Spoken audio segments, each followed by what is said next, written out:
Hello everyone. MPPSC mains economy की class में आपका स्वागत है।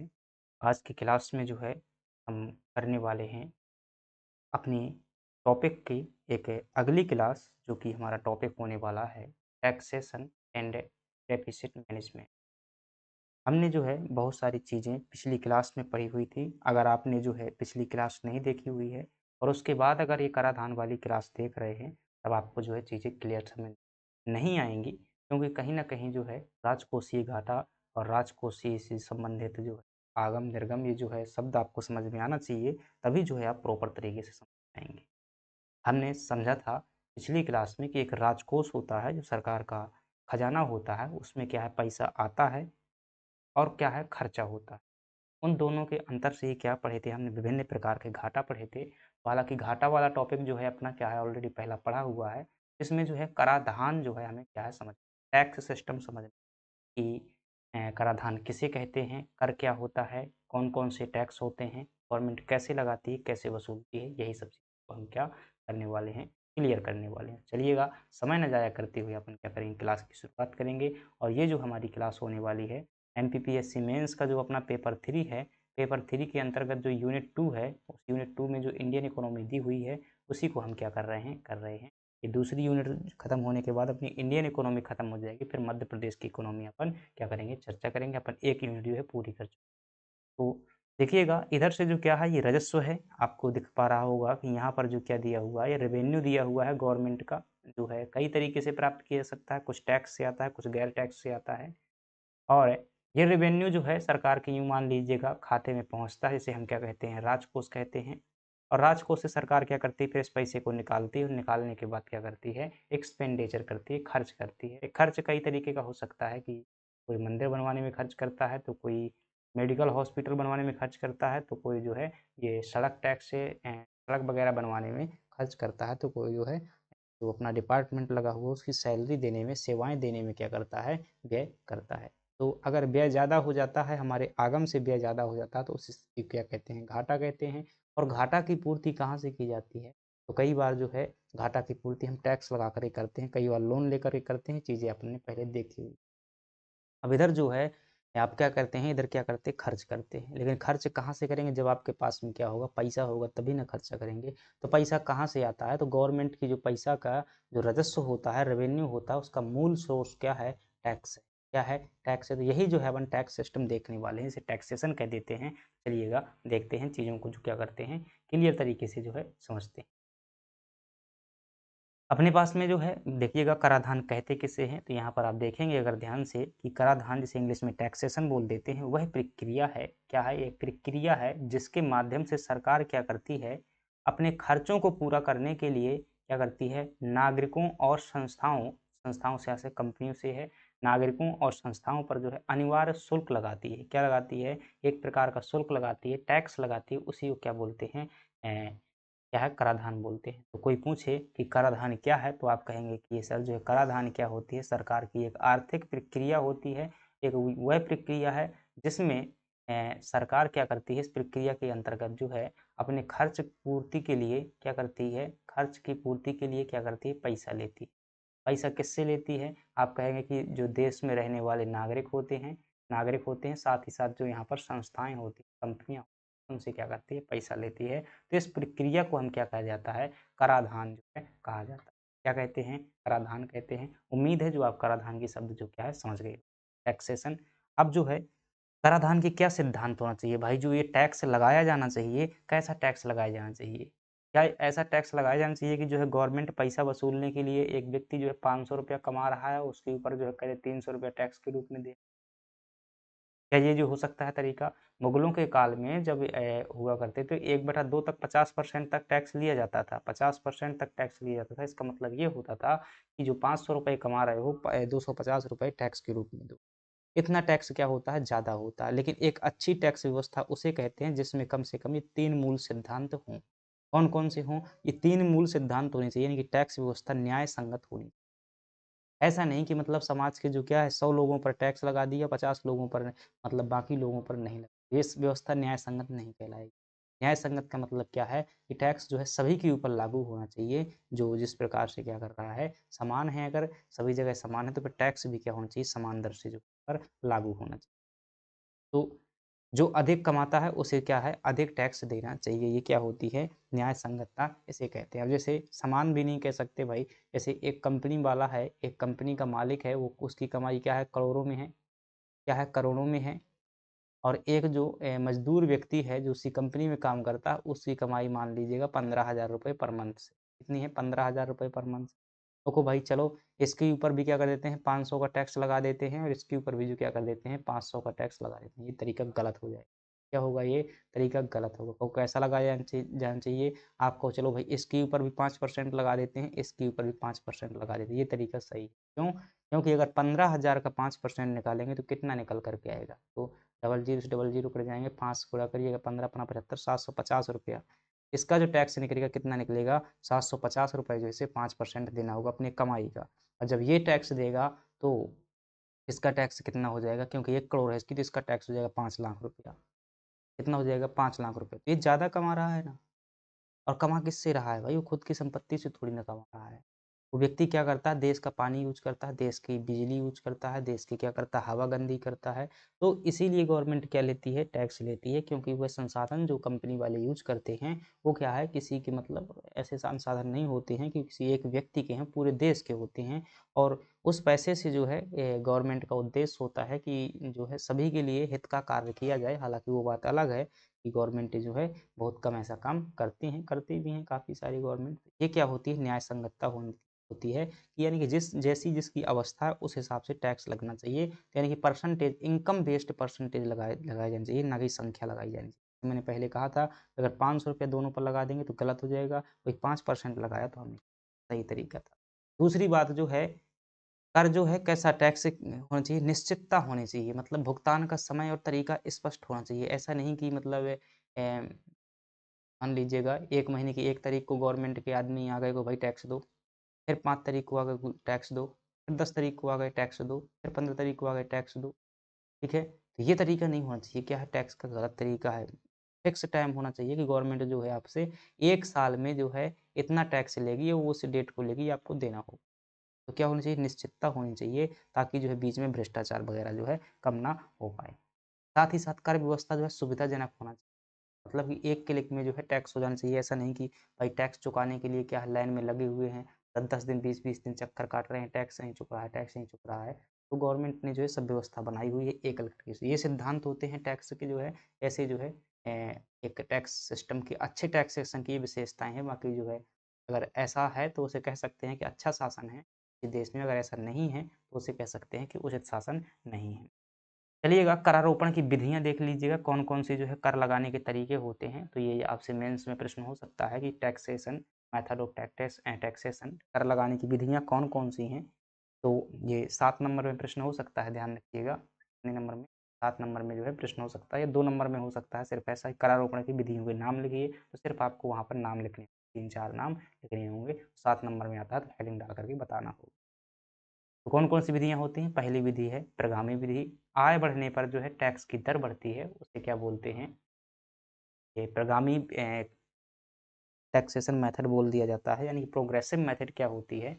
अगर किसी व्यक्ति की जो है आय बढ़ती है और आय के बढ़ने के साथ ही क्या है, टैक्स की रेट बढ़ा दी जाए तो उसे क्या बोलते हैं? अप्रगामी कर विधि बोला जाता है। जैसे भारत में जो है इनकम टैक्स जो लगता है इसी प्रकार से लगता है। जैसे कि अगर आपकी 10 लाख रुपए इनकम है, कितनी है? 10 लाख रुपए इनकम है, तो आपको क्या देना होगा? आपको जो है 10 लाख से, अगर 1 लाख से 10 लाख तक की इनकम है, तो आपको कितना देना होगा? अपनी इनकम का 5% टैक्स देना होगा। कितना देना होगा? 5% टैक्स देना होगा। अगर इनकम आपकी क्या है 10 से जो है 20 लाख के बीच में है, तो आपको अपनी इनकम का कितना 10% टैक्स देना होगा, 10%, ठीक है?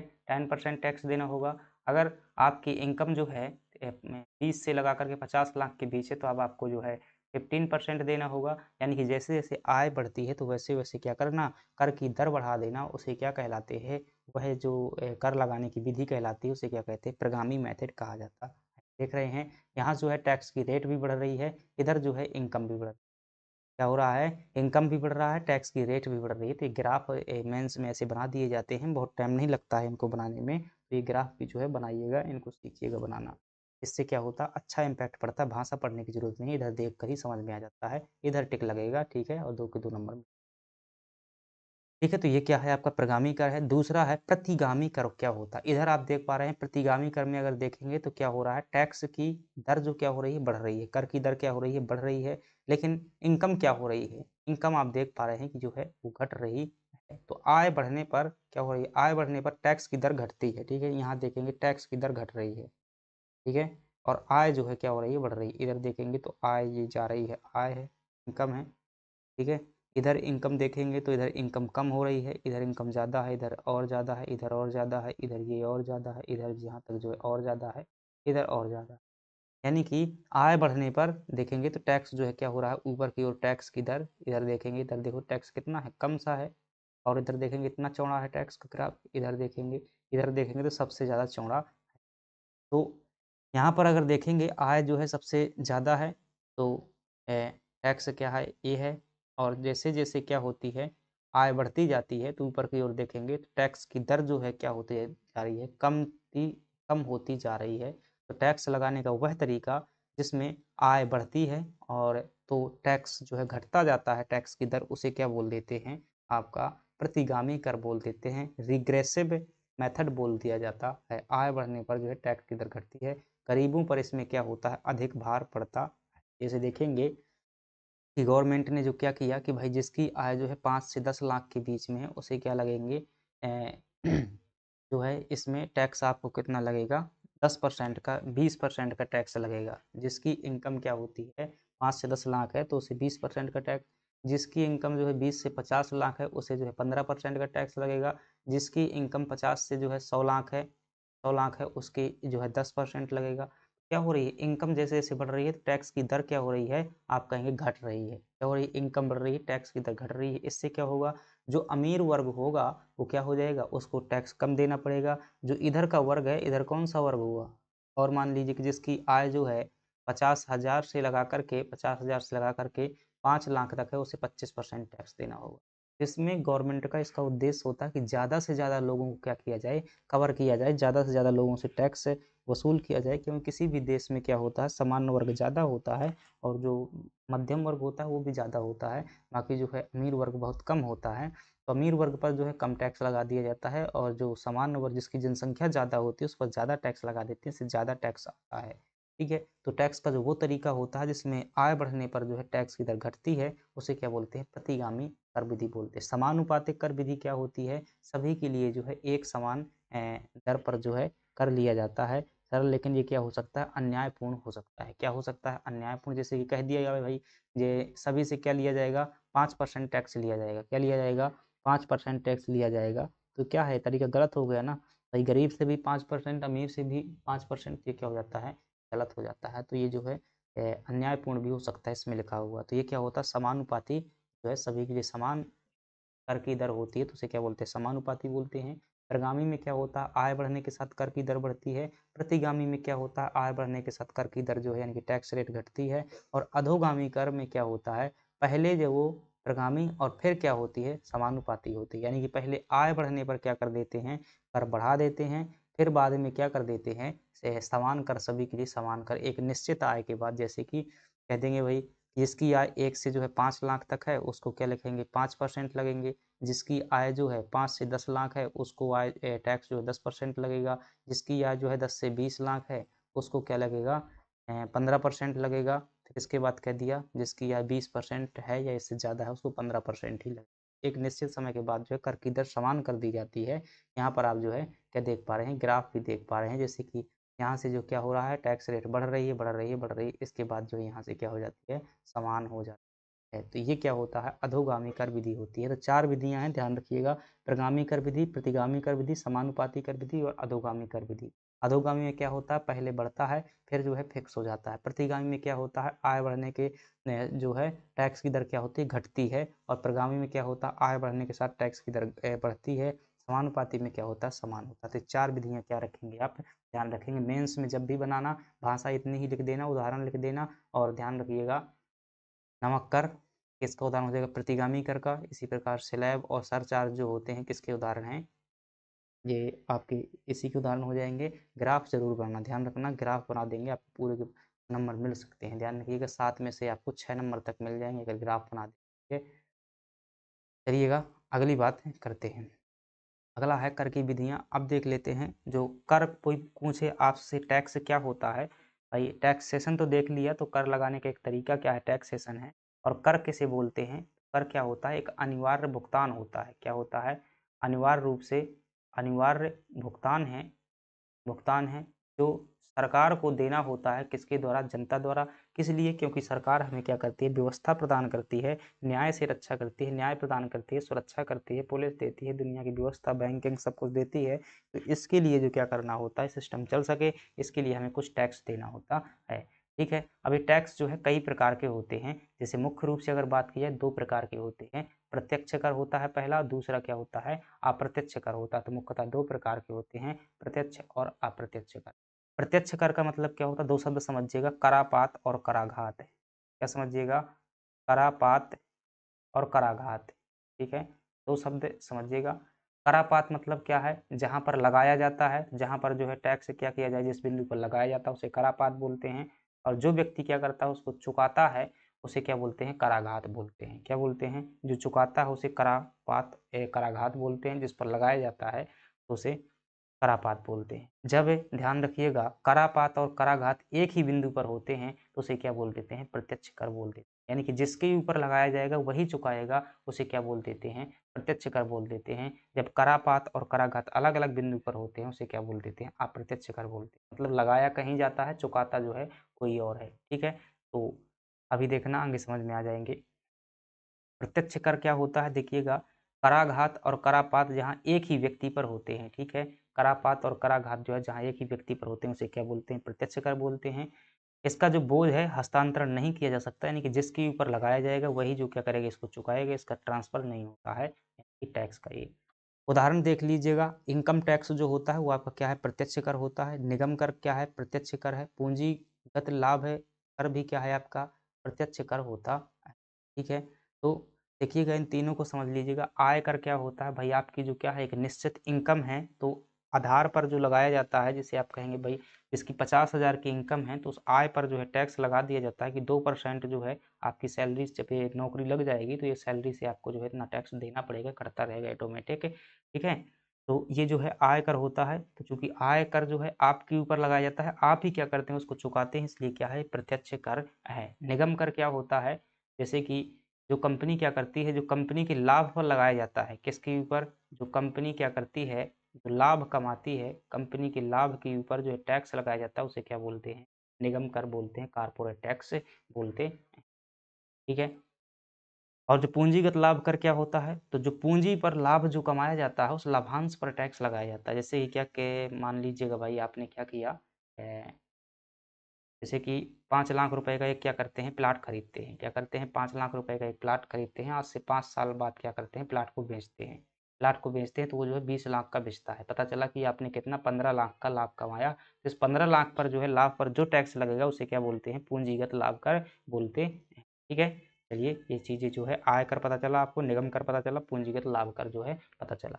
कंपनी के लाभ पर जो लगता है वो निगम कर होता है, आयकर ये सभी कैसे कर हैं? प्रश्न आपसे प्रीलिम्स में पूछा जाता है कि निम्नलिखित में से कौन-सा प्रत्यक्ष कर है, कौन अप्रत्यक्ष कर है? तो आप ध्यान रखें। तो यहाँ पर चित्र देखिएगा, ये देखिएगा गवर्नमेंट है, ये व्यक्ति पर जो है क्या कर रही है? टैक्स लगा रही है, ये टैक्स पेयर है, यही टैक्स पे कर रहा है, तो ये क्या है? प्रत्यक्ष कर का उदाहरण है। इधर आप देख पा रहे हैं, तो ये सेलर दिया हुआ है, यानी कि सेल करने वाला, ये जो है उपभोक्ता दिया हुआ है। तो टैक्स मतलब लगाया इसके ऊपर जाता है, सेलर के ऊपर, लेकिन चुकाता कौन है? उपभोक्ता चुकाता है, वो क्या होता है? अप्रत्यक्ष कर होता है, यानी कि लगाया किसी के ऊपर और जाता है और चुकाता कोई और है। जैसे कि मैं सिंपल सी बात करता हूँ, जीएसटी एक प्रकार का अप्रत्यक्ष कर है। क्या है? जीएसटी है वो अप्रत्यक्ष कर है। जीएसटी जो है उत्पादन पर लगाया जाता है, कंपनी के जहाँ से उत्पादन हुआ तो पता चला कि 100 बिस्किट इन्होंने बनाए हुए हैं कंपनी ने, क्या किए? 100 पार्ले-जी ये बिस्किट बनाए हुए हैं, प्रत्येक पर जो है जैसा जीएसटी लगता होगा वही आगे देखेंगे 28% जीएसटी लग जाता है टोटल सब मिला कर के। तो ये जो है मान लीजिएगा कि 100 पार्ले-जी लगाए, इनकी जो कीमत पहले कितनी थी? ₹2 का पार्ले-जी मिल रहा था, तो ये जो है 200 रुपया के हो गए, लेकिन इन पर 28% जब टैक्स ऐड होगा, तो क्या हो जाएगा? ये क्या है? मतलब ये क्या है? ये मतलब साधन लागत पर जो इसकी वैल्यू है, अपन ने पढ़े हुए हैं साधन लागत और मार्केट प्राइस। मार्केट प्राइस में क्या हो जाएगी? 28 दूनी 64 रुपया ऐड हो जाएंगे, 200 का 28% जब टैक्स लगेगा, तो 264 रुपया के क्या हो जाएंगे? ये पार्ले जी हो जाएंगे। ठीक है, इतना जो है टैक्स की वजह से वैल्यू बढ़ जाता है। तो कराघात और करापात जब अलग-अलग व्यक्तियों पर होता है, तो उसे क्या बोलते हैं? कराघात बोल देते हैं। अब देखिएगा, लगाया किस पर था? पार्ले जी की कंपनी पर लगाया हुआ था, जहाँ से पार्ले जी निकला हुआ था। ठीक है? उत्पादन हुआ था, लेकिन चुकाएगा कौन वास्तव में? चुका तो देगा भाई कंपनी वाला, उस समय चुका देगा, लेकिन वास्तव में कौन चुका रहा है? जो कोई ये पार्ले जी खरीदेगा। ठीक है भाई, अब 2 रुपया 64 पैसा का पार्ले जी क्या करेंगे? खरीदेंगे। वास्तव में इसका प्राइस कितना है? 2 रुपया है। तो जो कोई इस सामान को अंतिम रूप से उपभोग खरीद कर खाएगा, उसी को जो है टैक्स चुकाना पड़ेगा। 64 पैसा जो आपका ये लग रहा है, टैक्स लग रहा है, तो ये क्या करना है आपको? जो चुकाना होता है, जो मतलब कि लगाया कंपनी के मालिक पर था, लेकिन चुका कौन रहा है? ये होता है अप्रत्यक्ष कर होता है। तो कराघात और करापात जब अलग-अलग व्यक्तियों पर हो, उसे क्या बोलते हैं? अप्रत्यक्ष कर बोलते हैं। बोझ जो है, इसका बोझ कौन ढोता है? उपभोक्ता, यानी कि जो अंतिम रूप से चीज़ों का उपभोग करता है, उसको क्या करते हैं? मतलब ये जो है उपभोक्ता पर जो है इसका प्रभाव पड़ता है। जैसे कौन-कौन से हैं अप्रत्यक्ष कर? आप देखेंगे जो जीएसटी है, वस्तु और सेवा कर, सीमा शुल्क जो बॉर्डर पर जो है टैक्स लगता है, उसे कस्टम ड्यूटी बोल देते हैं, सीमा शुल्क है। और उत्पाद शुल्क जो एक्साइज़ ड्यूटी होती है, ठीक है? तो ये भी क्या होते हैं? सभी प्रकार के ये अप्रत्यक्ष कर के उदाहरण हैं। चलिएगा, अब जो है जीएसटी को थोड़ा-सा प्रश्न हो सकता है, जीएसटी से प्रीलिम्स में भी प्रश्न बनते रहते हैं, तो इसको क्या कर लेते हैं, थोड़ा और पढ़ लेते हैं। ये जीएसटी दरअसल पहले जो है भारत में लगभग 22 प्रकार के टैक्स लगते थे, उन सभी को जो है खत्म करके एक एक टैक्स लगाया गया, जिसे कहा गया वस्तु एवं सेवा कर, यानी कि जीएसटी कहा गया था। तो ऐसा इसलिए किया गया था क्योंकि हर राज्य में क्या होते थे, अलग-अलग टैक्स होते थे, तो अब जीएसटी लगाई गई, तो सभी राज्यों का क्या हो गया है? एक तरह का टैक्स हो गया है पूरे राज्य में। तो एक देश है, एक कर व्यवस्था होनी चाहिए। एक देश, एक कर व्यवस्था के ढांचे को स्वीकार करने के लिए क्या किया गया? जीएसटी लागू किया गया, वन नेशन वन टैक्स। अब देखिएगा, ये फैक्ट आपको यहाँ पर याद करना है कि जीएसटी भारत में कब लागू की गई थी? कई बार प्रश्न पूछ लेता है, तो आप क्या बताएँगे? 1 जुलाई 2017 को लागू की गई थी। किस संविधान संशोधन के द्वारा लागू की गई थी? आप क्या बताएँगे? 101वें संविधान संशोधन 2016 के द्वारा जो है इसे क्या की गई थी? लागू की गई थी। और प्रकृति क्या है? गंतव्य आधारित कर है, मतलब कि अ, टारगेट इसका कहीं और होता है, जैसे लगाया किसी के ऊपर और जाता है, यानी कि सिंपल सी बात करूँ, ये कैसा है? एक प्रकार का अप्रत्यक्ष कर है। कैसा है? अप्रत्यक्ष कर है, सीधे जिस व्यक्ति पर लगाया जाता है वो नहीं चुकाता। ठीक है, इधर आप देख पा रहे हैं जैसे कि रॉ मटेरियल है, तो इसमें वैल्यू ऐड हो रहा है कुछ मेहनत के माध्यम से। और फिर क्या हो रहा है? चीज़ें मैन्युफैक्चर हो रही हैं कंपनी में, फिर भी वैल्यू ऐड हो गया।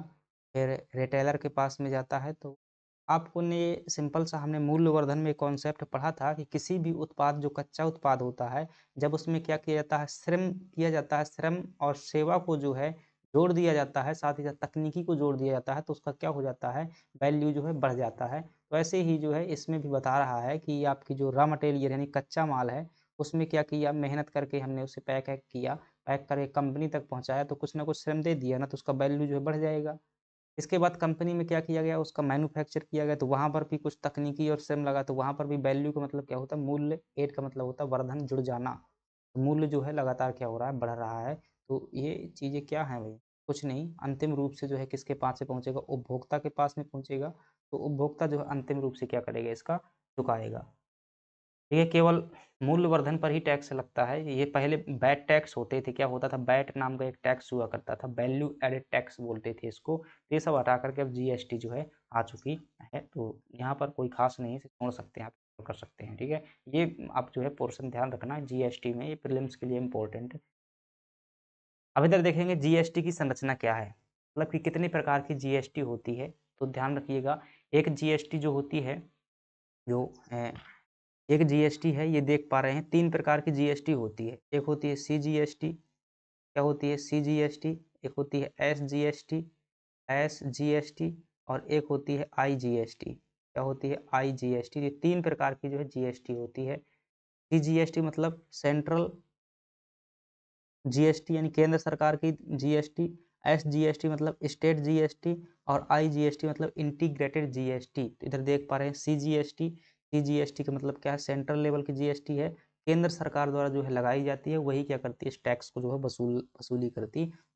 आईजीएसटी जो है इंटीग्रेटेड है, जो है ये जीएसटी है, यानी कि अगर आप क्या करते हैं, एक राज्य से दूसरे राज्य में, जैसे यूँ मान लीजिएगा जो मध्य प्रदेश है, ये क्या है मध्य, अब देखिएगा भारत में संरचना देख लीजिएगा भाई, मैप कहीं है क्या, मेरे पास में नहीं है, कोई दिक्कत नहीं है, मैं 3 क्षेत्र लेता हूँ, एक लेता हूँ क्या भाई, संघ शासित प्रदेश लेता हूँ, और जैसे संघ शासित प्रदेश हम लेते हैं दिल्ली, दिल्ली जो है संघ शासित प्रदेश है, ठीक है, दिल्ली भाई वो राज्य भी है, राज्य विधानसभा भी है, वहाँ मुख्यमंत्री बनता है। जैसे दूसरा संघ शासित प्रदेश लेते हैं, हम लेते हैं क्या, चंडीगढ़ ले लेते हैं, यहाँ पर मुख्यमंत्री नहीं बनता, चंडीगढ़ जो है संघ शासित या केंद्र शासित प्रदेश ले लिया, ये हो गया चंडीगढ़।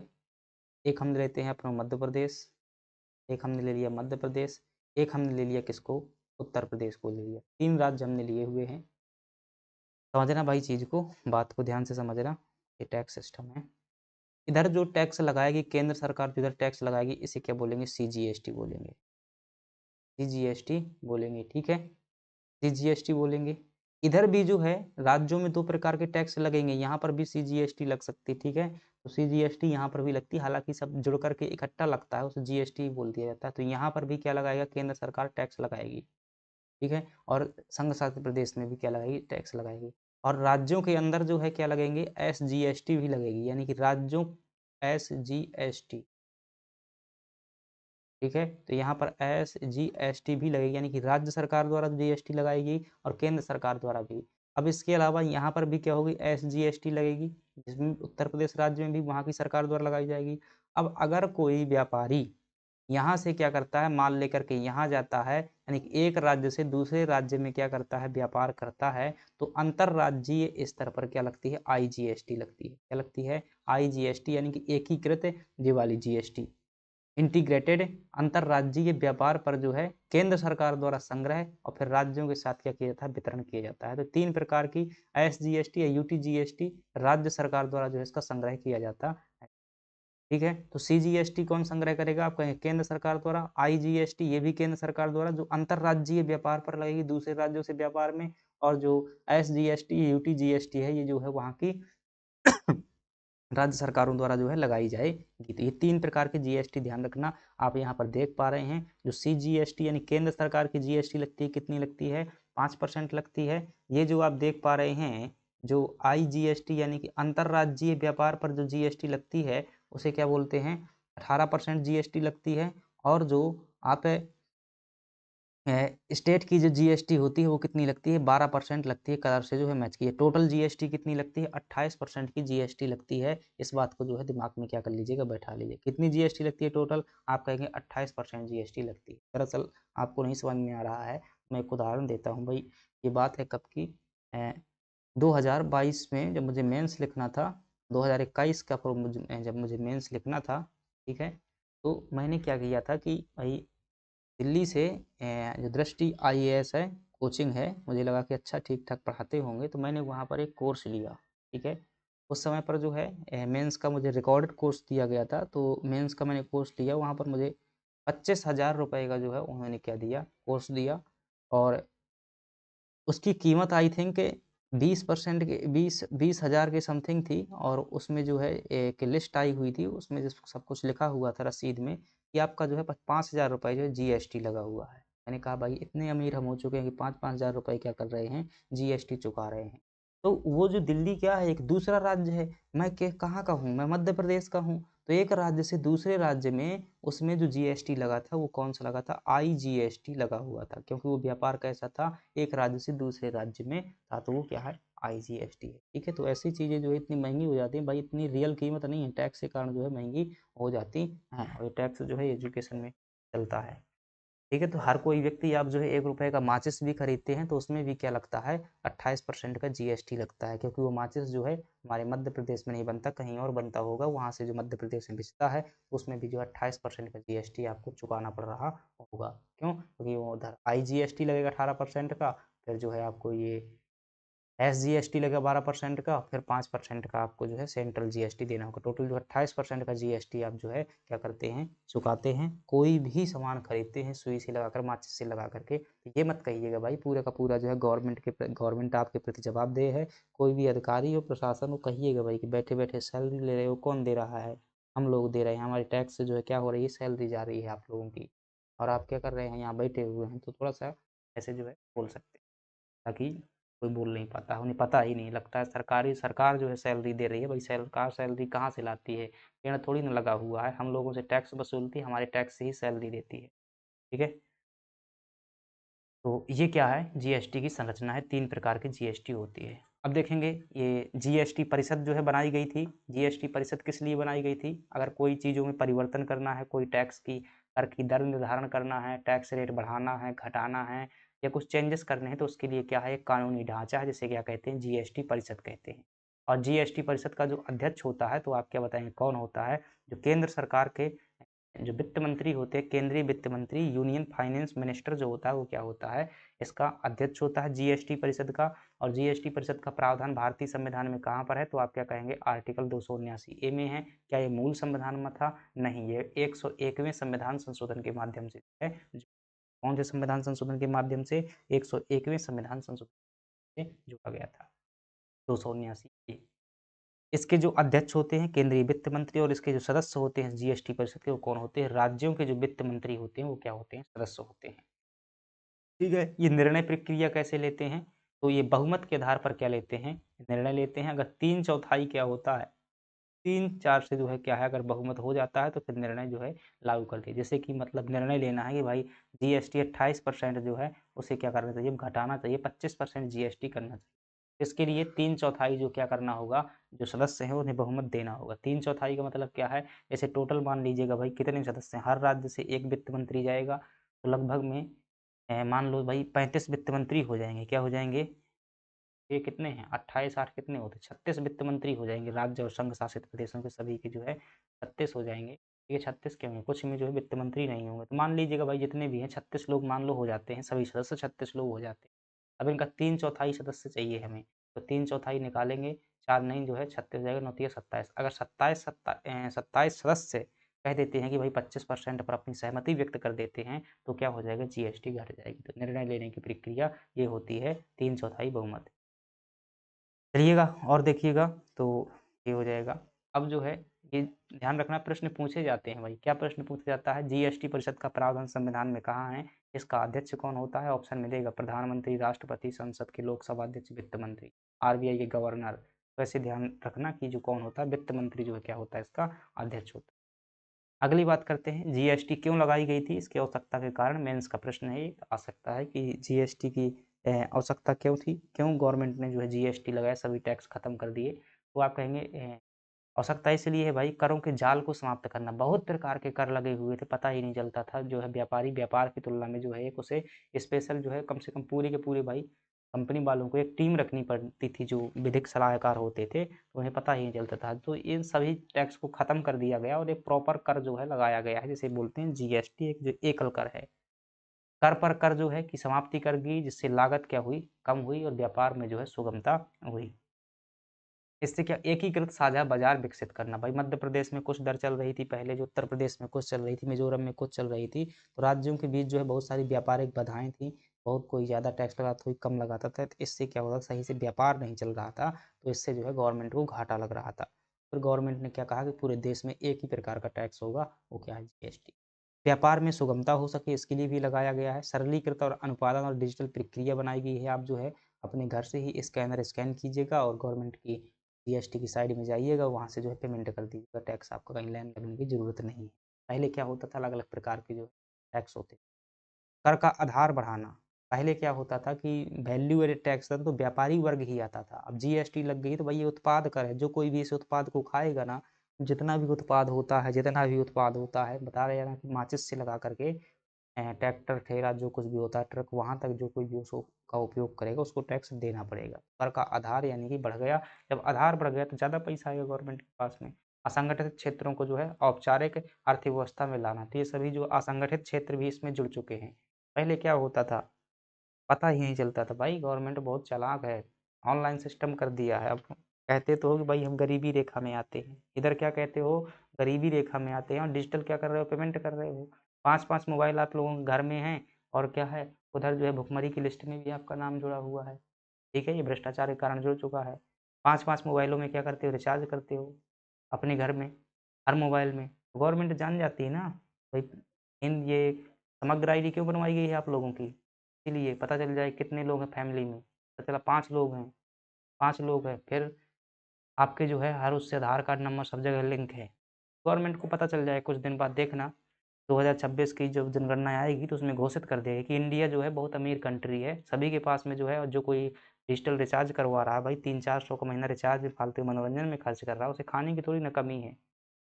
कच्चे डाटा में जो ऐसे होता था उसमें पता नहीं चलता था, लेकिन आजकल सब पता चल जाएगा, ठीक है। आप जो है बाज़ार में क्या जाते हैं, ब्यूटी पार्लर जाते हैं, चाट समोसा टिकिया जो भी करते हैं, डिजिटल पेमेंट करते हैं, आप गरीब तो नहीं हो सकते भाई। 20,000 का मोबाइल लिया है, 10,000 का मोबाइल लिया है, पेमेंट कर रहे हैं, गरीब नहीं। तो ये जो है देखना, बहुत जल्दी जो है गवर्नमेंट क्या करने वाली है, सबका सब पारदर्शिता कर देगी। तो ये हो, चलिए अब जो है घाटा प्रबंधन देख लेते हैं। तो इसमें क्या करना है, आपको विविध प्रकार के घाटे पढ़ने हैं और घाटे जो है हम क्या कर चुके हैं, पढ़ चुके हैं, ठीक है। पिछली क्लास में आपने देखा होगा। देखिएगा इधर क्या दिया हुआ है, ये राजस्व दिया हुआ है, मतलब सरकार का इतना पैसा जो है आया हुआ है। इधर देख रहे हैं ये खर्च दिया हुआ है, और खर्च में देखेंगे कि मतलब पड़ला जो है इस तरफ का भारी है, ज़्यादा खर्च है और राजस्व जो है कम है, तो क्या हो गया, इसे कहेंगे घाटा कहेंगे। कि जब पैसा कम आ रहा हो और व्यय एक्सपेंडिचर ज़्यादा हो रहा हो तो वो क्या हो जाएगा, घाटा हो जाएगा। इसे बजट घाटा कहते हैं। जब कुल व्यय जो है ज़्यादा हो किसकी तुलना में, कुल राजस्व की तुलना में ज़्यादा हो तो उसे क्या बोल देते हैं, बजट घाटा बोल दिया जाता है। और इस अंतर को जो है संतुलित करने के लिए क्या है, ज़रूरी है, ये अंतर क्या हो सके, मतलब ये पलड़ा बराबर रहे, क्या रहे, पलड़ा बराबर रहे। इसके अंतर को जो है समतुल करने के लिए हमें ज़रूरी है कि इस घाटा को क्या किया जाए, प्रबंधन किया जाए। जो घाटा लगा हुआ है, पता चला, जैसे मैं फिर से उदाहरण देता हूँ भाई, हमारे पास में जो है 80 रुपया आए हुए हैं टैक्स के रूप में और हमने खर्चा कितने कर दिए, 100 रुपया खर्चा कर दिए। अभी 20 रुपया जो है हम कहाँ से भर रहे हैं? 20 रुपया जहाँ से भी व्यवस्था करके हम भर रहे हैं, उसी को क्या बोल देते हैं, घाटा प्रबंधन बोला जाता है। यानी कि घाटे को कैसे जो है एडजस्ट कर रहे हैं, वो क्या है, घाटा प्रबंधन है। और घाटा कई प्रकार के होते हैं। देखिए क्या हो गया, बजट घाटा हो गया, जब कुल व्यय जो क्या हो, ज़्यादा हो किसकी तुलना में, कुल राजस्व की तुलना में, उसे क्या बोल देते हैं, बजट घाटा बोल देते हैं। घाटे के प्रकार देखिएगा, सभी घाटे अपन क्या है पिछली क्लासों में कर चुके हैं, टाइप्स ऑफ डेफिसिट। तो आप कहेंगे एक होता है राजकोषीय घाटा, एक होता है राजस्व घाटा, एक होता है प्राथमिक घाटा, ठीक है। राजकोषीय घाटा किसे कहते हैं, तो जितना भी हमारा खर्चा होता है जितना भी क्या होता है अपना खर्चा होता है, यानी कि कुल व्यय में अगर कुल राजस्व प्राप्तियां और गैर ऋण पूंजीगत प्राप्तियों को क्या कर दिया जाए, इन दोनों को जोड़ करके कुल व्यय में घटा दिया जाए। जैसे कि मैं फिर से कह रहा हूँ, कुल खर्चा हमारा कितने का है, 100 रुपए का है, और हमारी जो राजस्व से यानी कि जो रेवेन्यू के रूप में जो टैक्स आया हुआ है, वो कितना आया हुआ है, मान लीजिएगा 60 रुपए जो है आया हुआ है टैक्स के रूप में। और जो गैर ऋण पूंजीगत प्राप्तियां हैं, गैर ऋण पूंजीगत प्राप्तियां जैसे कि वगैरह वगैरह कह सकते हो, जैसे जुर्माना उर्माना से जो ये दुनिया की राशि प्राप्त होती है कस्टम ड्यूटी से, इसे मान लीजिएगा ये कितना है हमारा, 30 रुपए जो है इससे प्राप्त हुआ है। तो टोटल इनको करेंगे तो कितना हो जाएगा, 60-30 हो जाएगा। अब इसको मैं थोड़ा सा गणित बताता हूँ, कैसे गणित लगाते हैं। कुल व्यय कितना है हमारा, आप कहेंगे सर 100 रुपए है, फिर माइनस का चिन्ह ज्यों का त्यों लगा देंगे, कोष्टक चालू करेंगे। फिर राजस्व प्राप्तियाँ कितनी हैं, आप कहेंगे 60 हैं, प्लस का चिन्ह ज्यों का त्यों उठा लेंगे। और फिर जो है ये 30 रुपया क्या है, गैर ऋण पूंजीगत प्राप्तियाँ हैं, 30 रुपया हैं। तो आप फिर करेंगे, आगे बढ़ाएंगे कि 100 माइनस क्या हो जाएगा आपका, जो है 60-30 क्या हो जाएगा, 90 हो जाएगा। बहुत अच्छा मैथ नहीं बनता है मुझसे। 100 माइनस क्या हो जाएगा, माइनस का कोष्टक के अंतर्गत जो जब ये गुणा होगा तो क्या हो जाएगा, संख्या माइनस में पहुंच जाएगी तो इधर 90 आ जाएगा। अब जब और आगे सॉल्व करेंगे तो इधर क्या निकल करके आएगा, 10 निकल करके आएगा। तो जो है हमारा राजकोषीय घाटा कितना हुआ, आप कहेंगे 10 रुपया जो है राजकोषीय घाटा, ठीक है। तो ऐसे निकाल लेंगे, ऐसे ही निकालना होता है, यही क्या राजकोषीय घाटा है। तो ये हो जाएगा आपका राजकोषीय घाटा। फिर राजस्व घाटा किसे कहते हैं, तो जब राजस्व व्यय, क्या, जब राजस्व व्यय जो है ज़्यादा हो किसकी तुलना में, राजस्व प्राप्तियों की तुलना में जो है ज़्यादा हो, उसे क्या बोलते हैं, राजस्व घाटा बोल देते हैं। इसमें जो है यह सरकार की कुल उधार की आवश्यकताओं को दर्शाता है। कौन? राजकोषीय घाटा। क्योंकि राजकोष को पूरा करने के लिए सरकार क्या करती है? उधार लेती है। अभी देखेंगे कहाँ-कहाँ से जो है आवश्यकताओं की पूर्ति होती है। तो सरकार अपनी दैनिक परिचालन की लागत को जो है अपनी आय से पूरा करने में क्या हो पाती है? असमर्थ हो पाती है। मान लीजिएगा कि दैनिक का मतलब है हर साल का हमारा खर्च जो है जितना भी हो, उस प्राप्तियों से जो क्या करते हैं हम खर्च पूरा नहीं कर पाते हैं, तो उसमें क्या होते हैं हम डेली का खर्च करने में जो है असमर्थ हो जाते हैं। ठीक है? तो इसे भी जो है कर्जा-वर्जा लेकर के पूरा करना पड़ेगा। तो ये क्या हो जाएगा आपका राजस्व घाटा हो जाएगा। जब राजस्व व्यय ज़्यादा हो, राजस्व प्राप्तियों से वो राजस्व घाटा है।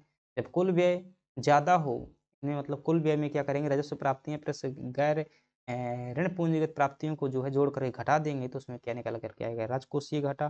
प्राथमिक घाटा किसे कहते हैं? जो राजकोषीय घाटा होता है, जैसे मान लीजिएगा यहाँ पर राजकोषीय घाटा कितना निकला था, आप कहेंगे ₹10 निकला हुआ था राजकोषीय घाटा। उस राजकोषीय घाटे में हम उस वैल्यू को घटा देंगे जितना हमने क्या किया है पुरानी सरकार द्वारा लिए गए लोन का जो है भुगतान किया मतलब ब्याज का भुगतान किया। मान लीजिएगा ₹5 तो हमने क्या दिया था जो पहले गवर्नमेंट ने जो है कर्जा ले रखा था विश्व बैंक से, उसके ब्याज के रूप में हमने क्या किया है ₹5 चुकाया है, तो उसको अगर घटा दिया जाए, तो क्या निकल कर के आ जाएगा आपका प्राथमिक घाटा निकल कर के आएगा। दरअसल इसमें यह अनुमान लगाया जाता है कि जो वर्तमान सरकार है, वो कितनी निकम्मी है, कितनी अच्छी है। यह दर्शाता है कि ब्याज के बोझ को छोड़कर इस वर्ष जो है कितना नया कर्जा लिया गया। चलिएगा, ये घाटे के जो क्या हो जाएँगे प्रकार हो जाएँगे। अब ये घाटा को आप क्या कर सकते हैं, कैसे एडजस्ट करेंगे? मतलब घाटा प्रबंधन यही है। लिखिएगा 7 नंबर का प्रश्न है, ठीक है? 7 नंबर का प्रश्न है, हो सकता है भाई 11 नंबर में 10 नंबर में पूछ ले घाटा कितने प्रकार के होते हैं, घाटा प्रबंधन की विधियाँ कौन-सी हैं? तो ये जो है घाटा प्रबंधन की विधियाँ हैं, कौन-कौन सी मेथड ऑफ जो है फाइनेंसिंग घाटा को जो है प्रबंध करने की विधियाँ। तमाम विधियाँ हैं, भाई पैसा आपको चाहिए, गवर्नमेंट को जो ₹10 घाटा लगा हुआ है, तो ₹10 क्या करनी है, पूर्ति करनी है, बजट संतुलन करना है। तो ये कैसे करेगी? तो पहली बात है वो क्या कर सकती है, बाज़ार से उधारी ले सकती है। क्या ले सकती है? बाज़ार से जो है उधारी ले सकती है। अब बाज़ार कहाँ जाएगी, विदेशों में जाएगी क्या? नहीं भाई, इंडिया के बाज़ार से ही लेगी। अब बाज़ार में क्या है, वो बैंकों से क्या कर सकती है और संस्थाओं से जो है ऋण ले सकती है। कौन? गवर्नमेंट। इससे भी क्या हो जाएगा, तो ये क्या है कि प्रबंधन का प्रकार है। विनिवेश कर सकती है। विनिवेश का मतलब क्या होता है? अपनी संपत्ति का कुछ हिस्सा क्या कर देना, बेच देना। तो सरकार के पास में क्या है, खुद की कंपनी जिसे क्या बोल देते हैं, पीएसयू बोल देते हैं। क्या बोल देते हैं? पीएसयू बोल देते हैं। पीएसयू का मतलब क्या होता है? पब्लिक सेक्टर यूनिट होता है, लोक उद्यम इकाई, ठीक है? जो सरकारी मतलब कंपनी होने को बोलते हैं पीएसयू। तो पीएसयू के क्या कर देती है, शेयर बेचकर जो है धन जुटा लेती है। जैसे मान लीजिएगा कोई कंपनी है, जैसे मैं एनटीपीसी को उदाहरण लेता हूँ। एनटीपीसी जो है एक company national thermal power corporation of India, ये क्या है गवर्नमेंट की कंपनी है, महारत्न ठीक है? अब इसकी मान लीजिए मान लीजिएगा इसके टोटल जो है 100 शेयर हैं। कितने हैं? टोटल जो कितने शेयर हैं? 100 शेयर हैं और इन 100 शेयर की जो है प्रत्येक शेयर की कीमत मान लीजिएगा 5000 करोड़ है। कितनी है? 5000 करोड़ जो क्या है 1 शेयर की कीमत है। ठीक है? तो टोटल मिलाकर के कंपनी 5 कितने की हो जाएगी भाई? बहुत महँगी कंपनी हो जाएगी। 5 लाख करोड़ की कंपनी 5 एकम 5 हाँ। ठीक है? तो बहुत बड़ी कंपनी है एनटीपीसी, वास्तव में जो है पूरे भारत में कोयला खुदाई का काम करती है ये। तो एनटीपीसी एक इसका 1 शेयर कितने का है? 5000 करोड़ का है और गवर्नमेंट को जो है पैसे की ज़रूरत पड़ती है तो ये क्या कर देती है मतलब कहेगी भाई हम 10 शेयर क्या कर रहे हैं मार्केट में बेच रहे हैं। 10 शेयर बेचेगी तो इससे क्या आ जाएगा गवर्नमेंट के पास 50,000 करोड़ रुपए आ जाएगा और जब भी पैसा होगा तो ये शेयर क्या कर सकती है? वापस खरीद सकती है। तो ऐसा क्या करती है गवर्नमेंट विनिवेश कर देती है कई बार जो है पैसों की पूर्ति के लिए। अब दूसरा हो सकता है और तरीका हो सकता है कि भाई हम बाह्य सहायता ले लें, जैसे कि विश्व बैंक है इंटरनेशनल मॉनेटरी फंड है, अभी हम इनको पढ़ने वाले हैं या अंतर्राष्ट्रीय लोन देने वाली क्या है संस्थाएँ हैं, तो इनसे भी क्या कर सकते हैं अपन जो है कर्जा ले सकते हैं और जो है जो हमारे यहाँ पर घाटा लगा हो उसकी पूर्ति कर सकते हैं। मतलब ये देखो पैसा सभी जगह सरकारी खजाना में इसको भर करके क्या कर सकते हैं, हम जो घाटा लगा है उसको संतुलित कर सकते हैं। एक तरीका और है हीनार्थ प्रबंधन, मोस्ट इम्पोर्टेंट है 2 मार्कर में आपसे पूछा जाएगा। ठीक है? 2 नंबर के लिए ध्यान रखिएगा, समझ में नहीं आएगा भाई क्या होता है, यहाँ समझ लीजिएगा। 2 नंबर का प्रश्न है, अच्छा प्रश्न है कि हीनार्थ प्रबंधन क्या होता है? तो जब सरकार क्या करती है नए नोट इधर देख पा रहे हैं मशीन बनी हुई है। नए नोट छाप करके जो क्या करती है जो घाटा की पूर्ति करती है तो उसे क्या बोलते हैं? हीनार्थ प्रबंधन बोला जाता है। तो इससे क्या हो जाता है कि कई बार जो है मुद्रास्फीति बढ़ जाती है यानी कि महँगाई बढ़ जाती है। ठीक है? महँगाई बढ़ जाती दरअसल देखिएगा महँगाई कैसे बढ़ती है, मुद्रास्फीति अभी आगे टॉपिक है तो उसमें समझाऊँगा कि महँगाई कैसे बढ़ जाती है। भाई ज़्यादा पैसा होगा मार्केट में, ज़्यादा पैसा होगा, आपके जेब में क्या होगा, ज़्यादा पैसा होगा, क्या करेंगे आप? ज़्यादा खर्चा करेंगे, ठीक है, ज़्यादा खर्चा करेंगे। जो पहले आप क्या करते थे, थोड़े से में काम चल जाता, ज़्यादा पैसा खर्चा करेंगे। अब ज़्यादा पैसा खर्चा करेंगे तो क्या है भाई, माल तो उतना ही होता है ना। जैसे किसी देश में अगर देखेंगे आप, पहले क्या है, मान लीजिएगा हमारे पास में ये पूरे देश का क्या है, खेत है। मैंने पूरे देश का खेत जोड़ करके यहाँ पर रख दिया है। इस खेत में क्या होता है भाई, मान लीजिए 10 क्विंटल गेहूँ होता है। कितना होता है? 10 क्विंटल जो है गेहूँ होता है इसमें, यानी कि 100 किलोग्राम जो है गेहूँ होता है, 100 केजी। ठीक है? ये पूरे देश की इतनी हमारी उत्पादन क्षमता है, 100 केजी गेहूँ। अब 100 केजी गेहूँ की जो मतलब हमने जब इसका मौद्रिक मूल्य निकाला, बाज़ार मूल्य पर मौद्रिक मूल्य निकाला, तो मान लीजिएगा कि इसकी जो कीमत हो गई लगभग 2 लाख रुपए हो गई। 2000 का अगर मान लिया जाए भाई, 2500 का मान लेता हूँ, तो 2.5 लाख रुपए हो जाएगी।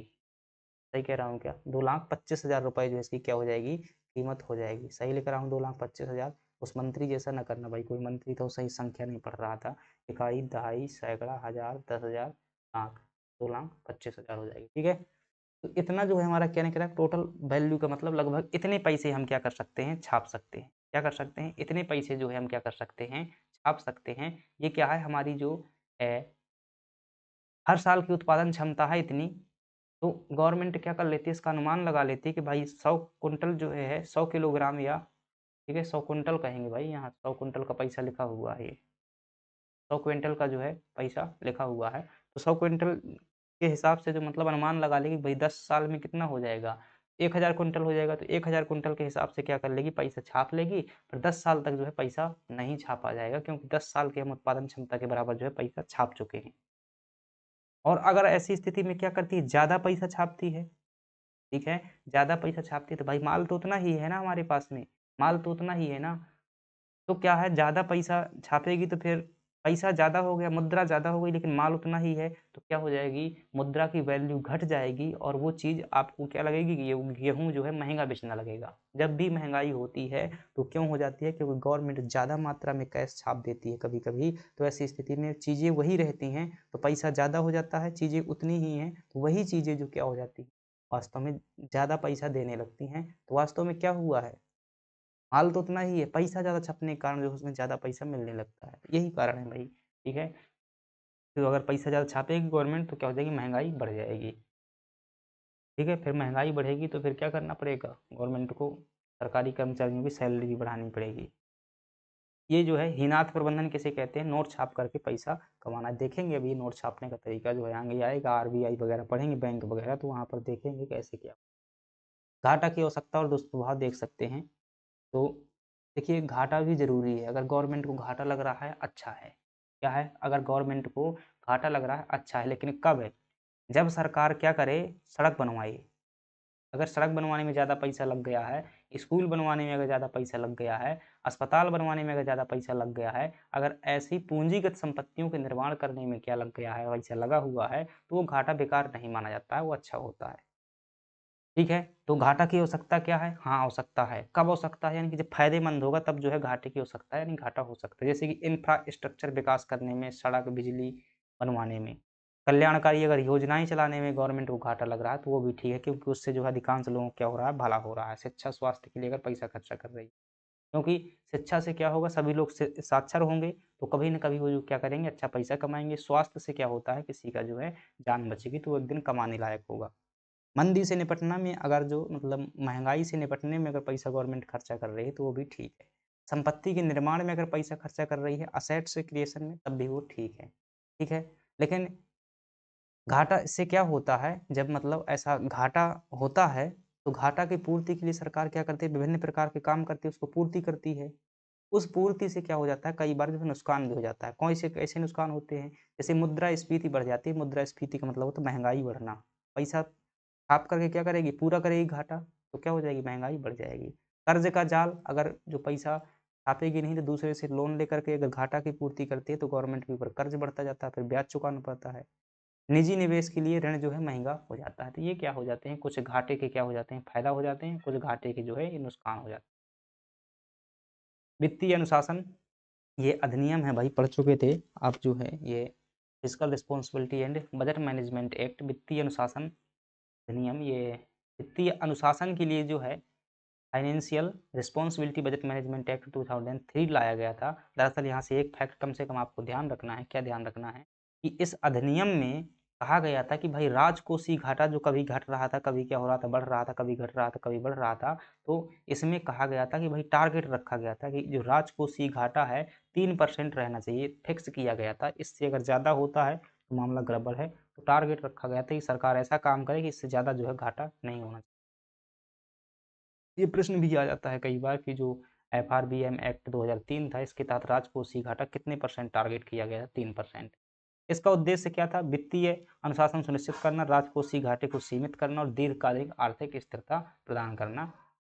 तो ये जो है हमारी क्या हो जाती हैं, यहाँ पर चीज़ें हो जाती हैं।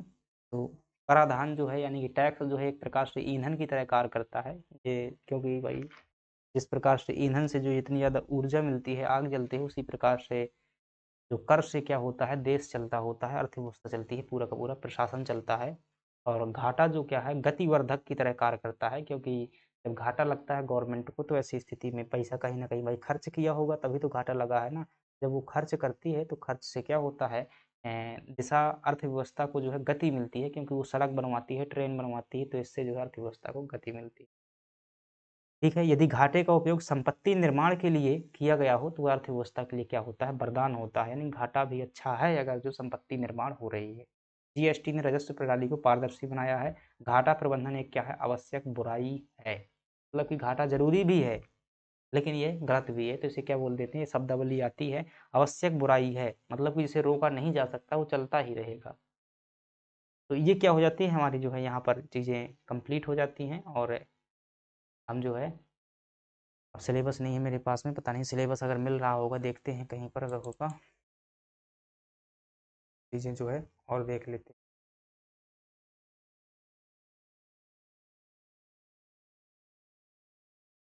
सिलेबस वाइज सब कहाँ मिलेगा, चलिए सीधा मैं डाउनलोड ही कर लेता हूँ।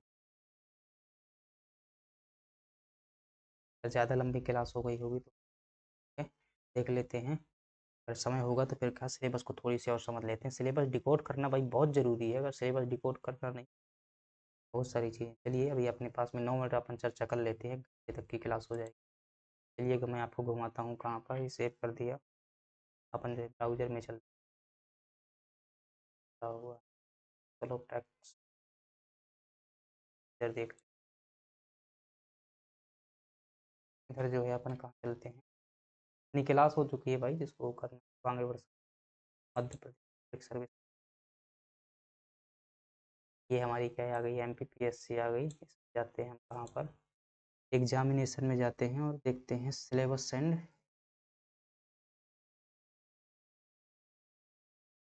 सिलेबस। और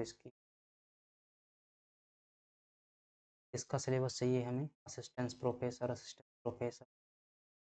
स्टेट सर्विस एग्जामिनेशन 2026। इधर देखें exam plan and syllabus, revised exam plan. थोड़ा सा चेंजेस हुए थे भाई, दो पॉइंट जो है सी सेट में चेंज किए गए थे, कोई बहुत बड़ा प्रभाव नहीं। ठीक है, तो ये न्यू वाला अपन डाउनलोड कर लेते हैं। तो ये क्या है, हमारा सिलेबस हो जाएगा।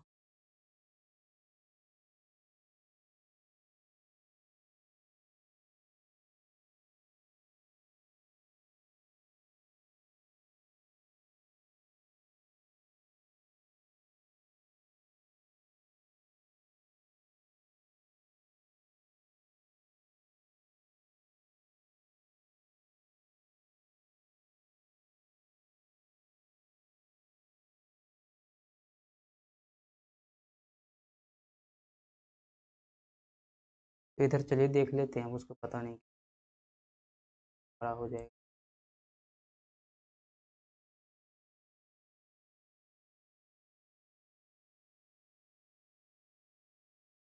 ठीक है, तो इधर सिलेबस देख लेते हैं हम।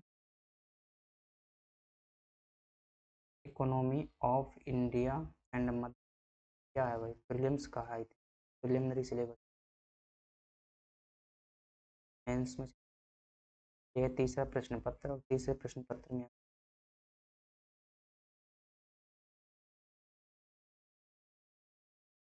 इधर देखिएगा ये वाला अपन क्या कर रहे हैं, टॉपिक कर रहे हैं,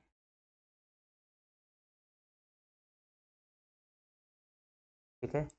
इधर जो है हमारी चल रही है, ये वाला देखिएगा, जैसे इधर से करता हूँ, ये तो ये वाला जो है अपन ने क्या किया, ये वाला जो राजकोषीय नीति वाला था, इसमें अपन ने लोक व्यय देख लिया है, लोक आगम जिसे राजस्व बोल देते हैं, लोक आगम हो जाएगा, कराधान और घाटा प्रबंधन, ये एक क्लास हमारी यहाँ तक हुई थी, ठीक है। और एक क्लास जो है हम यहाँ से लेकर के ये जो है ये क्लास की हुई थी, क्या हो रहा है, ठीक है। तो एक क्लास जो है हमारी ये वाली हुई थी, घाटा प्रबंधन और कराधान को लेकर के अपन ने जो है चर्चा की हुई थी।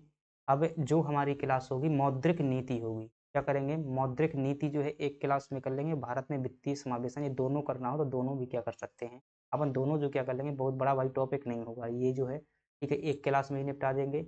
और इसके बाद अनौपचारिक अर्थव्यवस्था पर नगद लेन देन का प्रभाव, ये भी क्या हो जाएगी, अपन एक क्लास में ही ये भी पूरा होगा। और खाद्य सुरक्षा एवं लोक वितरण प्रणाली, ये भी खाद्य सुरक्षा अपन कर चुके हैं ज्योग्राफी में भी, लेकिन एक क्लास में से भी यहाँ खत्म करेंगे।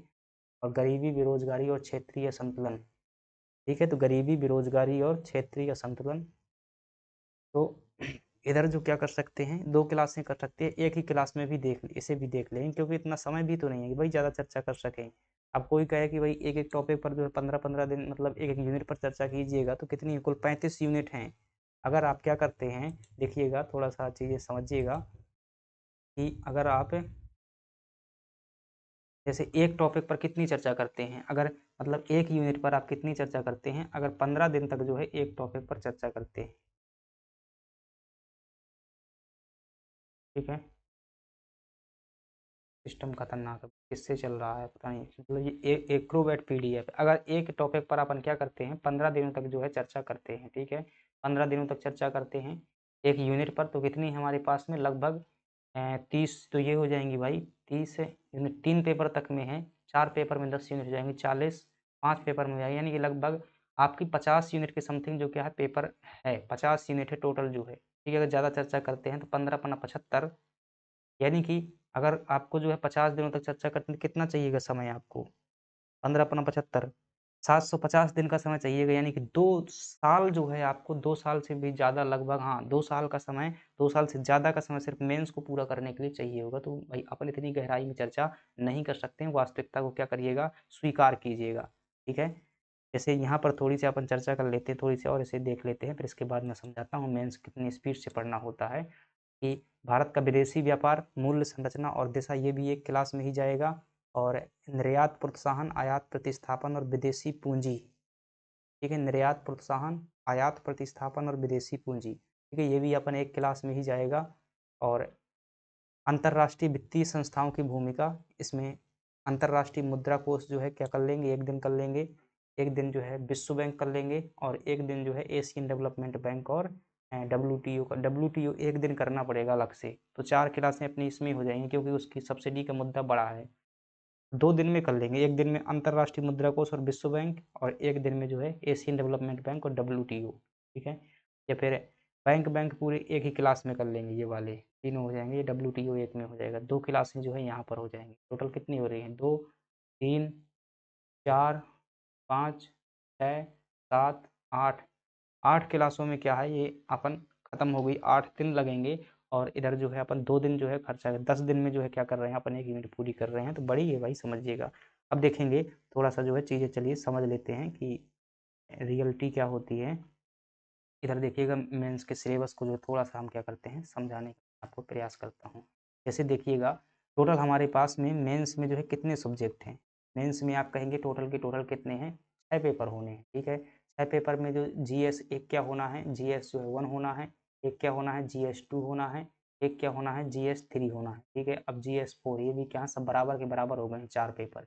इधर थोड़ा सा जो जीएस 5 है, जीएस 5 है और जीएस 6 है, मतलब निबंध वाला, ये हिंदी, जीएस नहीं करेंगे, ये मतलब इधर हिंदी वाला पेपर है 5वां, और फिर क्या है निबंध वाला पेपर है। तो ये जो है टोटल कितने हैं, 6 पेपर हैं। इधर देखेंगे तो कितने नंबर का है, 300 नंबर का है, इधर भी क्या है 300 नंबर का है, इधर भी क्या है 300 नंबर का है, इधर भी क्या है 300 नंबर का है, और इधर देखेंगे तो 200 नंबर का है, और इधर देखेंगे तो 100 नंबर का, ठीक है। कितने हो जाएँगे टोटल? आप कहेंगे 3 चौको 12, 12 दो 14, एक 1500 नंबर का जो क्या होने वाला है आपका मेंस होने वाला है। अब इसमें जो देखेंगे तो 10 यूनिट जो क्या है पेपर 1 में है और 10 यूनिट जो है पेपर 2 में है, 10 यूनिट जो है पेपर 3 में है और आपकी जो है 8 यूनिट कितनी हैं? 8 हाँ भाई 4 यूनिट में वो दिया हुआ है, एक में केस स्टडी है, एक-एक तो 2 हो जाएँगे। 10 यूनिट यहाँ भी मान लीजिएगा दोनों पार्ट में 10 यूनिट यहाँ भी हैं और हिंदी भी भाई कितना भी मानेंगे तो 40 यूनिट क्या हो गई आपकी यहाँ हो गई। कितनी हो गई? 40 यूनिट जो है यहाँ पर हो गई। अब निबंध भाई कितने भी एक्सपर्ट आदमी हैं, आप निबंध तभी कर सकते हैं जब आप यहाँ चर्चा कर लेंगे, ठीक है? निबंध मान लीजिए आपसे बन जाएगा तो फिर भी आपको 2 दिन कुछ दिन तो समय देना पड़ेगा, 5 से 10 दिन देना पड़ेगा प्रैक्टिस करने के लिए, 10 दिन इधर मान लेते हैं। और हिंदी ये वो चीज़ है जो कि क्या करेगा आपका सिलेक्शन करवा देगा। 200 नंबर में जो क्या कर सकते हैं आप अच्छे से अगर चीज़ें करें ना क्योंकि यहाँ कितना भी पढ़ लीजिएगा भाई, यहाँ टाइम नहीं पूछता है लिखने के लिए, यहाँ जो है टाइम नहीं पूछता है। और इधर जो एक ऐसी स्थिति है कि आप जो 2 लाइन लिखिएगा पूरे नंबर मिलते हैं, इधर समय बच तक जाता है। तो यहाँ जो है याद नहीं होती हैं चीज़ें, सब कोई हिंदी को नज़रअंदाज करता है लेकिन हम नहीं करेंगे, इस पर जो है फ़ोकस करेंगे। इधर अगर ध्यान देते हो तो आप 160 नंबर आराम से ला सकते हो, यानी कि 150 जो है नंबर क्या है आप जो है मोटा-मोटा जो है 150 नंबर ला सकते हो और 200 का अगर 150% निकालोगे ना, 200 का 150 कितने परसेंट होता है तो 0, 0 और इधर देखेंगे तो 75% स्कोर कर सकते हो हिंदी के पेपर में। किसी भी पेपर में 75% का स्कोर नहीं होता है, मैं गारंटी है मेरी। सभी जगह जो है आप 50% से ज़्यादा स्कोर नहीं कर पाते हैं, 50-55% अधिकतम कर पाते हैं। तो इसको जो है मत छोड़िएगा, बहुत इम्पोर्टेंट है, क्योंकि इसमें जो पूरे के पूरे नंबर ले सकते हो, अगर इंग्लिश ट्रांसलेशन भी बचता है तो और आप आराम से जो है 180-85 नंबर जो है यहाँ क्या कर सकते हैं, टारगेट कर सकते हैं। अब देखिएगा तो हिंदी को और निबंध को मिला दें तो मोटी-मोटी हमारे पास में लगभग 50 यूनिट हैं और 1 यूनिट में अगर क्या कर देते हैं यहाँ पे 10 दिन का समय देते हैं तो कितना समय चाहिएगा आपको? 500 दिनों का समय चाहिए होगा। कितने दिन का? 500 दिन का समय चाहिए होगा। 500 दिन के भागे अगर 30 कर देता हूँ तो 0 0 गया और 3 एकम 3 और 3 छंग 18 लगभग आपको साढ़े 16 माह जो है यानी कि 17 महीने का समय आपको चाहिए होगा अगर लगातार क्या करते हैं आप पढ़ाई करते हैं। ठीक है? लगातार मेंस का सिलेबस ये है, रियलिटी है। कई लोग कह देते हैं कि भई 2 महीने में जो है एमपीपीएससी का टेस्ट निकाला जा सकता है। एक टीचर थे उन्होंने क्या कहा था कि लड्डू खाने के बराबर है ये, तो देखिएगा कभी भी मुझे बहुत हँसी आती है ऐसे व्यक्ति पर कि भाई साहब इतना मत बोलिएगा कि अ, जो भी लोग इसमें अनुभव प्राप्त किए हुए हैं, वो आपको सीधा का सीधा मास्टर कहने के बजाय, गुरुजी कहने के बजाय व्यापारी कह दें। ठीक है, तो ये क्या है रियलिटी है तो बस लगे रहिएगा, लगातार पढ़ते रहिएगा और आंसर राइटिंग करने का जो है अलग से टाइम होता है। तो ये जो है लगता है तो ऐसा आपको क्या करना पड़ेगा, पूरा करना पड़ेगा। समय-समय पर जो है अपन क्या करते रहेंगे चीज़ें जितना भी अपना वो है सरल से सरल तरीका जो है प्रस्तुत करते रहेंगे। चलिए धन्यवाद।